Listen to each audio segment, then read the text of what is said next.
Hello again, everybody. It's Les East with Brian Allee-Walsh from NewOrleans.com. It's Saturday afternoon now, Les. They held this morning's practice in soft gear from about 8:50, and Sean Payton cut it short 30 minutes. It ended at 10:30. It wasn't what you might expect would come from a practice standpoint after what transpired Thursday night in Foxborough, Mass. It didn't seem like it was. It certainly was. There was a lot of good work and stuff like that. Don't get me wrong, but it wasn't quite the intensity and a lot of hard physical work that you might think that after that game.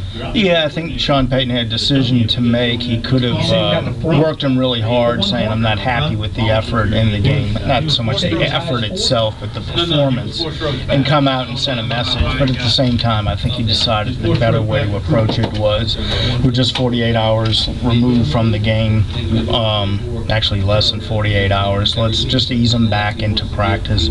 They go again this afternoon, which might be a little bit harder work. We'll see. So I think he resisted the temptation to really crack the whip and think about the long-term effects on the team and just say, let's ease ourselves back in the routine and move on, get ready for Houston. Yeah, you know, he's got a good pulse on this team. He's got a good feel for this team, just like he did last year. And he seemed to push all the right buttons, and I'm sure that this is a good move here. To, as you just said, you know, it's a veteran team, and they know that they messed up. They know where they messed up, and they're going to fix it. We did have some personnel matters to discuss here. They waived injured Lionel Hamilton. He'll be placed on IR, we assume, at some point next week. And then they re-signed a rookie undrafted free agent, Harry Coleman, out of LSU. They had signed him in May. He went through off-season program here, and then they released him before camp here. Any feel for this move? What it might mean? Well, I wonder if maybe they decided that they want to take another look at Harry Coleman on special teams. The coverage units were terrible the other night, and that was an area they looked to upgrade. Usually it's young DBs, linebackers, wide receivers, running backs, the types of guys you look for to upgrade your special teams. Maybe they brought him in to take another look at it. Maybe they like something they saw on special teams. They want to send the messages to some other guys that if you don't play well on special teams, we're going to bring somebody else in. That's just a hunch on my part. But given the way the special teams played the other night, and it could also be, you know, they're banged up a little bit at linebacker. Jolan Dunbar. I mean, not Jolan Dunbar, but Stanley Arnew sat out today. Scott Shanley sat out. And Clint Ingram is still an active PUP. So nothing serious, but it may have just been short of numbers there as well. And I think it might be Sean Payton's way of sending out a message too. You know, and Greg McMahon told all of us this morning that, you know, the jobs are on the line here. You know, you better be able to perform on special teams, especially some of these veteran guys who are fringe position players whose job rests with their ability to play special teams. And if you can't do that, you're going to be gone here. And I think so. In some sense, maybe it's a message too. As far as the linebacking core, Jonathan Casillas really stood out in what was otherwise a very dismal performance, really.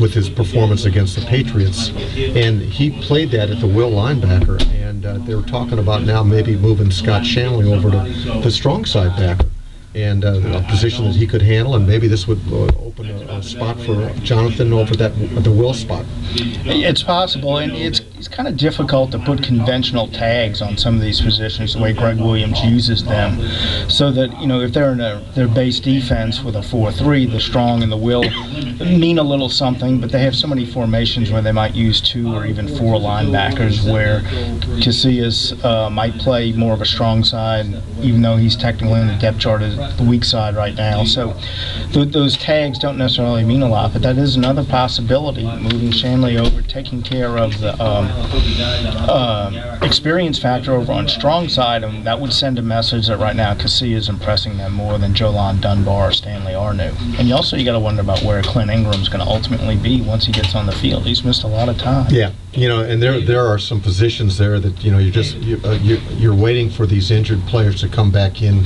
get on the field, and get in the mix and everything. Let's do a little house cleaning here, Les, real quick. 10 players missed practice this morning. The 3 guys in active PUP, Darren Sharper, Robert Meacham, and Clint Ingram. And then there's 7 guys that were held out too. Punter Thomas Morstead, Thomas is going to be day-to-day, we understand. You know, they haven't ruled him out or anything. It doesn't appear to be serious with his left shoulder injured the other night. Let's see, fullback Marcus Millay. I'm not sure what his injury is. I don't think it's been disclosed to us what his injury is. Jimmy Graham, right ankle was in a boot. He injured himself the other night against the Patriots. Tyler Lorenzen is still a knee and he's out. Wide receiver Adrian Arrington, who had a great game against the Patriots, 4 catches, 87 yards. He's out with a shoulder injury.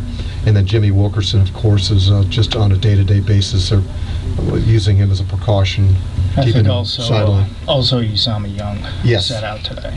Right, and there's his injury I'm not sure of either. I don't think Sean Payton disclosed his injury. We'll find out that, but none of these appear to be too serious at this stage, so we'll wait and see what that goes, how that transpires. This afternoon's practice will be indoors, and then they have moved up tomorrow's practice. The single practice will be in the morning at 8:50. It will be open to the public, weather permitting, so mark that on your calendars.